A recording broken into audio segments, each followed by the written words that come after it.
I am Lizzy with Long Distance Gamers. We are a group of friends who play games remotely due to us living in different states.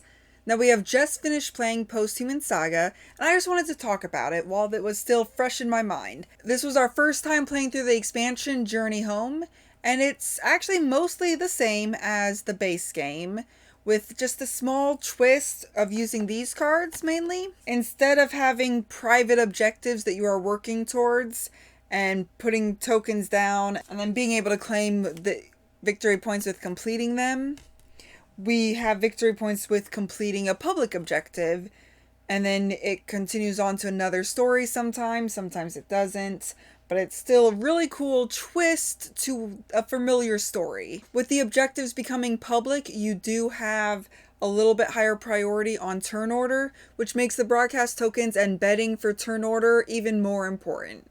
It makes the game feel tighter and more involved. It does provide more interaction between the players, which is very nice for us. Bear in mind this is a prototype, so the artwork's not finalized. Another note is they are including a couple new minis, which I would really love to play with because they seem like really cool characters. We have the cult leader and the tracker. That cult leader looks really fun to play, and I cannot wait to get my hands on these minis and be able to paint them.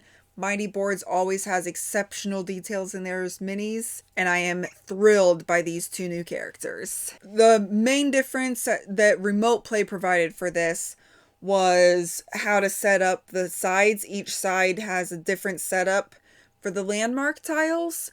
We chose to opt for chess-like. This would be B2, so A, B, C, D, E, so B2.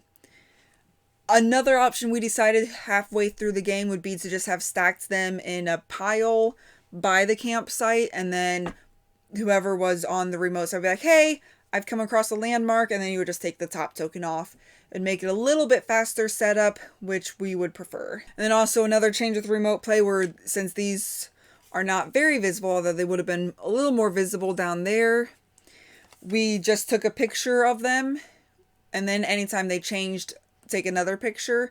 That way all sides can see the information equally. I did really enjoy this expansion, and I really cannot wait to play it again.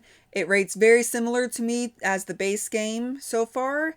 The base game was a 9.5 out of 10, so I really enjoy it, and I really highly recommend you backing this when it goes live on Kickstarter. Hope you enjoy, have fun, and be you. Thank you all for watching. If you have any questions or comments, feel free to reach out to us. We would love to hear from you.